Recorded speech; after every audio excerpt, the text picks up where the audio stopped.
अस्सलाम वालेकुम जी, welcome back. कैसे हैं आप सब लोग? होपफुली आप सब लोग ठीक होंगे इंशाल्लाह और अल्हम्दुलिल्लाह जी, अब मैं भी ठीक हूँ। बीच में तबीयत थोड़ी नासाज हो गई थी और इस लेट वीडियो की रीज़न भी यही था कि तबीयत काफ़ी ख़राब हो रही थी और बिल्कुल दिल नहीं करता। जब आपकी तबीयत ख़राब हो ना तो फिर किसी चीज़ का दिल नहीं करता। वो कहते हैं ना, जान है तो जहान है, और सेहत तंदुरुस्ती हज़ार नेमत है, इससे बड़ी और कोई बात नहीं है। लास्ट व्लॉग हमारा जहाँ पे एंड हुआ था, उसके बाद हमारी दोबारा से मुलाकात यहाँ डेनमार्क कोपेनहेगन सिटी में ही हो रही है, क्योंकि भाई एक छोटी प्रिंसेस की बर्थडे थी तो छोटी सी फैमिली गैदरिंग थी। लेकिन आपको पता है फैमिली गैदरिंग तो बहुत ही इम्पॉर्टेंट होती है और उसको मिस नहीं किया जा सकता, चाहे कितने भी काम हों। तो बस यहाँ पर हम सब लोग माशाल्लाह से इकट्ठे हुए।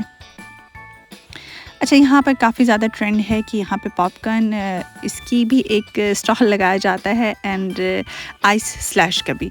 और ये दोनों चीज़ें जहाँ पर भी पार्टी हो और ये दोनों चीज़ें ना हो तो पार्टी इनकम्प्लीट समझी जाती है। थी हमारी फैमिली गैदरिंग ही, तकरीबन 30-40 लोग हम लोग थे। बहुत फ़न किया बच्चों ने माशाल्लाह से और काफ़ी अच्छा टाइम गुजरा। इनके बैकयार्ड में ही बच्चों के लिए झूले भी हैं और ये साथ इन 2-3 चीज़ों का अरेंजमेंट भी किया गया और साथ ही जेंट्स लोग बाहर बैठे थे। और यहाँ पर मैं पूछ रही थी पोपो के बेटे से कि भाई ये क्या क्या चीज़ है इन डब्बों में, तो वो मुझे बता रहा था कि इसमें ऑयल है, एक में साल्ट है और साथ ऑब्वियसली मकई तो नज़र आ ही रही है, और वो सब बच्चों को फ़्रेश बना के दे रहा था। थीम यहाँ पर मरमिड की थी और उस छोटी प्रिंसेस की 3rd माशाल्लाह से ये बर्थडे थी। And again happy birthday Aliza dear princess. खाना जी लग चुका है और हमारा पाकिस्तानी मेन्यू ही था। मतलब ये रायता वगैरह था, साथ बटर चिकन था, साथ लैम्प आलू थे आई थिंक, साथ बिरयानी, चना चाट, चपली कबाब एंड समोसा। तो ये वाला सिंपल सा मेन्यू था और लेकिन हम लोगों ने बहुत एंजॉय किया और खाना वैसे था भी बहुत टेस्टी।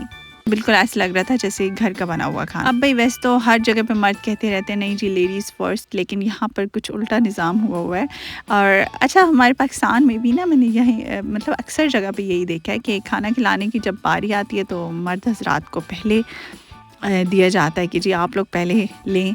तो बस यहाँ पर सब लोग अपना अपना खाना लेके जा रहे थे और उसके बाद हम लेडीज़ की बारी थी, क्योंकि हम लोगों ने ज़रा आराम से फिर बच्चों को भी साथ खिलाना होता है, साथ बैठ के ज़रा ज़्यादा ही गप्पे शप्पे भी लगानी होती हैं। और यहाँ पर मैं अपने हस्बैंड के लिए साथ यहाँ पीता ब्रेड गरम करी थी। अभी से मुझे नहीं पता वैसे भाई क्या कहते हैं अच्छा, वो मैं गरम करी थी क्योंकि वो नान नहीं खाते, तो इनके लिए मैं वो वाली ब्रेड गरम करी। वैसे तो कोई भी हम लोग पार्टी ऑर्गेनाइज़ करें या कुछ गैदरिंग रखें तो वो मतलब ज़्यादातर हफ्ते के दिन रखी जाती है, लेकिन इस दफ़ा पता नहीं क्यों संडे पे रखी। अच्छा हाँ, सच मुझे याद आ गया, मुझे भूला हुआ था, मुहर्रम की वजह से संडे तक ये पार्टी हुई और पार्टी का टाइम था 2 बजे। हम सब लोगों ने इकट्ठा होना था और टाइम काफ़ी अच्छा था क्योंकि फिर हम लोग 7 बजे तक ना शाम को फ्री हो गए थे। और अब भी सब लोग जब खाना शाना खा के फ्री हो गए, पेट पूजा हो गई सब लोगों की, तो उसके बाद आता है क्लीनिंग टाइम, क्योंकि केक वगैरह उसके बाद कटिंग होना था सब कुछ। तो अभी वो वाला पार्ट तो रहता है, लेकिन उससे पहले एक बार इन्होंने सब क्लीनिंग कर दी और सब लड़कियों ने मिल के माशाल्लाह से खूब, फिर उसके बाद अगेन टेबल सजाया गया केक वगैरह के लिए।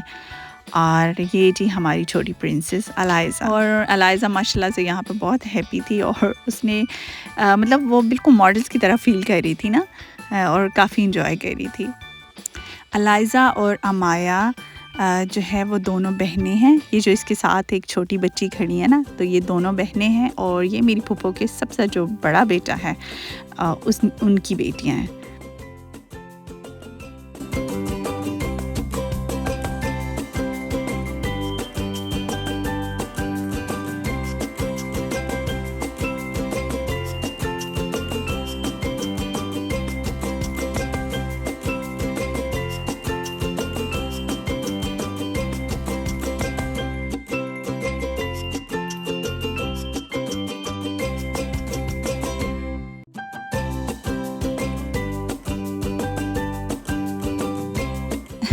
बच्चे माशाल्लाह से कितने क्यूट होते हैं, क्योंकि अलाइज़ा ने सबसे पहले अपना केक खुद से ही टेस्ट किया कि ज़रा मैं तो चेक करूँ कैसा है केक, फिर इसने पास किया कि हाँ बहुत यमी है। अच्छा, मुझे सबसे ज़्यादा ना ये वाली प्लेट्स अच्छी लगी जिनमें केक सर्व किया गया, मुझे ये सबसे ज़्यादा क्यूट लगी। एनीवेज़ देखें, आजकल के बच्चे बहुत छोटे से होते हैं और उनकी फरमाइशें देखें अपने से बहुत बड़ी बड़ी। तो ये माशाल्लाह से इसकी 3rd बर्थडे है, मतलब ये भी 3 साल की हुई है, और फरमाइशें देखें कि जी मैंने मरमेड वाले ही थीम रखनी है। यहाँ पर जी अब फाइनली वो टाइम आ जाता है जिसका हर बच्चे को इंतज़ार होता है, और यहाँ पर गिफ्ट्स की ओपनिंग हो रही है। यहाँ पर बाप बेटी बैठे हैं और गिफ्ट्स वगैरह देख रही थी, और अलाइज़ा और साथ अमाया भी उसकी धड़ाधड़ लगी हुई थी, इंतज़ार में थी कि देखें भाई मेरी कौन सी निकलती हैं। तो जो करीबी सारे थे, मतलब जो उसकी नानी और दादो, उन्होंने फिर अमाया के लिए भी दी थी और बड़े खुश हो रही थी दोनों। जब यहाँ पर अलाइज़ा अपनी गिफ्ट्स की ओपनिंग करी थी तो यहाँ पर ईमान उसको देख के बेसब्री हो गई और मेरे कान में कह रही, मुझे तो आपने इस दफ़ा इतने सारे गिफ्ट्स नहीं दिए। तो मैंने कहा भाई जब हम लास्ट ईयर पाकिस्तान थे तो आपकी भी बर्थडे सेलिब्रेट की थी, आपके भी बहुत सारे रिलेटिव्स थे, तो आपको भी काफ़ी गिफ्ट्स मिले थे। इस दफ़ा हम लोग यहाँ पर अकेले थे और हमने ईमान की बर्थडे सेलिब्रेट नहीं की, तो इसी वजह से ही ईमान को इस दफ़ा इतनी गिफ्ट्स नहीं मिले। लेकिन बच्चे होते हैं ना, बहुत मुकाबला कर रहे होते हैं। ये पार्टीज़, ये फेस्ट वगैरह, ये तो सिर्फ़ एक बहाना होता है कि हम किसी तरीके से एक दूसरे से कनेक्ट रहें। तो वैसे जब हम जाते हैं, मिलते हैं, एक दूसरे के साथ टाइम स्पेंड करते हैं, तो ये चीज़ें हमें एक दूसरे के मज़ीद करीब लाती हैं, और ये गिफ्ट प्यार मोहब्बत बढ़ाने का एक छोटा सा तरीका होते हैं। तो इस तरह का एक क्वालिटी टाइम ज़रूर स्पेंड करना चाहिए अपनी अपनी फैमिलीज़ के साथ, और बच्चों को भी पता चलता है। ख़ास तौर पे यहाँ परदेस में हमारा कोई ख़ानदानी सिस्टम जैसे कि नहीं होता, तो सब लोग अपने अपने कामों में इतने ज़्यादा बिज़ी होते हैं कि किसी के पास ज़्यादा टाइम नहीं होता अपनी फैमिली के लिए। तो यहाँ ऐसे देश में आपको, जहाँ पर इस्लाम भी नहीं होता, आपने ख़ुद से ही सिखाना होता बच्चों को, अपना दीन भी, अपने कल्चर के बारे में भी ख़ुद ही बताना है। तो ऐसी सिचुएशन में फैमिलीज़ का एक दूसरे से मिलना, गैदरिंग रखनी बहुत ज़्यादा ज़रूरी होता है।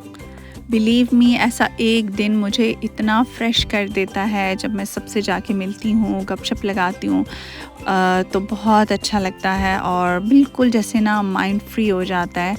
और सब लोगों से जब बातें करते हैं, बहुत सारे नए मशवरे पता चलते हैं वहाँ पे, ख़ास तौर पे जब लेडीज़ बैठ के वहाँ पर कुछ थीं जो आपस में बातें करती, और बड़ी मतलब मैच्योर लेडीज़ थीं।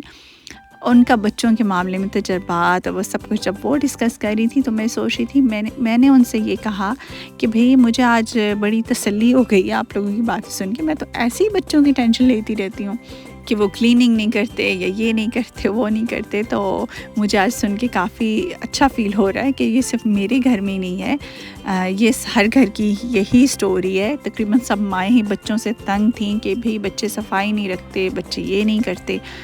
तो मैंने कहा चलो भाई, मुझे सुन के तसल्ली हुई कि सिर्फ मेरे घर में ख़राबी नहीं है, सभी इस चीज़ का शिकार हैं। वो क्या कहते हैं ना, तेरा गम मेरा गम एक जैसा सनम, if I am not wrong. अच्छा,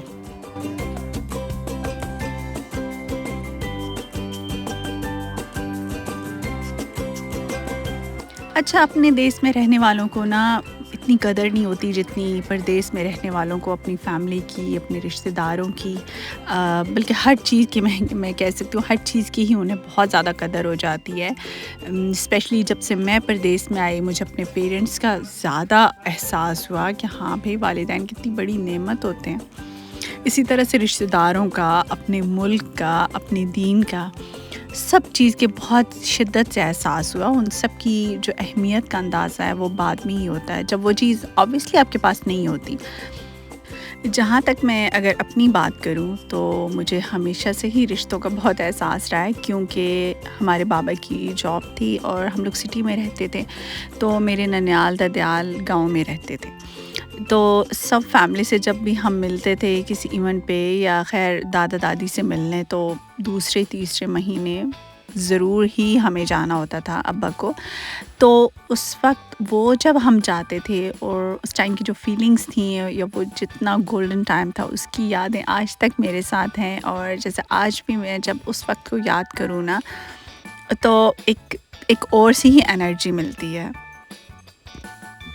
जिसे शायद मैं एक्सप्लेन नहीं कर सकती। तो इसलिए मैं ये कह सकती हूँ कि मुझे भाई सारी ज़िंदगी ही रिश्तों का एक वो जो चार्म होता है ना, वो मेरे साथ-साथ ही रहा है। हम सभी लोग एक दूसरे की ज़िंदगियों पे एक गहरा असर छोड़ रहे होते हैं, लेकिन हम इसको फ़ील नहीं कर पा रहे होते या हमें इस चीज़ का एहसास नहीं होता।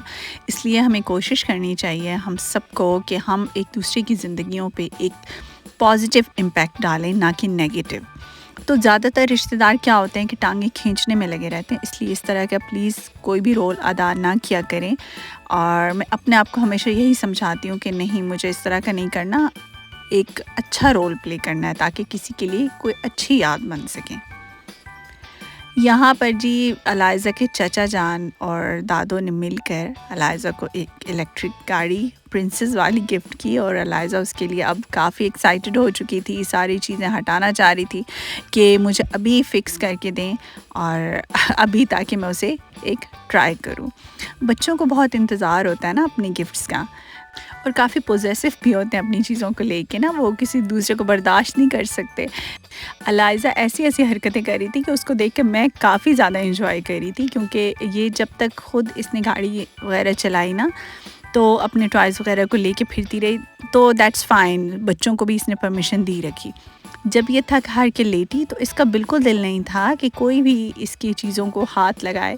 इवन किसी बच्चे ने आके इसकी गाड़ी पे बैठना चाहा तो ये वहाँ से फ़ीडर वगैरह छोड़ के चली गई कि भई आप नहीं लगा सकते, ये मेरा बर्थडे गिफ्ट है। तो इस तरह की जब बच्चे हरकतें करते हैं ना, तो बहुत क्यूट लगते हैं माशाल्लाह से। ये ख़ैर है भी काफ़ी शार्प बच्ची माशाल्लाह से। अच्छा, ऐसे दिन में हम औरतों को भी थोड़ा-सा बैठ के गपशप लगाने का टाइम मिल जाता है, अदरवाइज़ तो हम लेडीज़ के पास भी इतना टाइम नहीं होता। ख़ैर हम तो सारे जहान की कन्वर्सेशंस करके कहते हैं अभी तो हमने कोई बात ही नहीं की, लेकिन फिर भी वाक़ई में हम कभी-कभी उस तरह से बातें नहीं कर पाते। बच्चों के इंतज़ार की घड़ियाँ हो गई ख़त्म, और यहाँ पर जो उनकी फ़ेवरेट गाड़ी थी वो असेंबल हो चुकी थी, और उनको वो चलाने में मगन हो गए। और सब बड़े जो है वो अपनी-अपनी अलविदाई मुलाकात में बिज़ी थे, क्योंकि इसके बाद हम सब का अल्लाह हाफ़िज़ कहने का टाइम आ गया था। और क्योंकि नेक्स्ट डे जो था वो मंडे और नेक्स्ट वर्किंग डे था, तो सब लोगों को अपने-अपने कामों पे जाना था। डेनमार्क में स्कूल ओपन हो गए हैं, तो मंडे से बच्चों को भी स्कूल जाना था। डेनमार्क में, हमारे स्वीडन में तो अभी छुट्टियां ही चल रही हैं। यहाँ पर 17th को स्कूल खुलते हैं, लेकिन डेनमार्क में उससे पहले ही खुल जाते हैं। इन लोगों का विला बहुत ही प्यारा है, मुझे बहुत अच्छा लगता है। सिंपल सा डिसेंट सी लुक है उसकी, लेकिन चूँकि लोग बहुत ज़्यादा थे तो वो अनकंफर्टेबल हो जाते अगर मूवी ज़्यादा बनाती। इसी वजह से मैंने ज़्यादा नहीं बनाई, और सिर्फ ये बैकयार्ड की, यहाँ पे पहले जेंट्स बैठे थे, तो अब चूँकि बारिश के बाद का ये माहौल है, सब चेयर्स वगैरह मतलब सेटिंग सारी अब ऑफ हो चुकी है, तो ये इनका साइड यार्ड और बैकयार्ड है। तो बस ये इंशाल्लाह फिर नेक्स्ट टाइम आप लोगों को इनका घर किसी वक्त दिखाऊंगी। अब वापसी का टाइम हो रहा है इंशाल्लाह, और आपसे मुलाकात होगी बहुत जल्द अपकमिंग व्लॉग में इंशाल्लाह। और अभी दीजिए मुझे इजाज़त। बहुत सारा बल्कि ढेर सारा अपना और अपने प्यारों का ख्याल रखिएगा, मुझे दुआओं में याद रखिएगा। टेक केयर जी, अल्लाह हाफिज़, बाय बाय।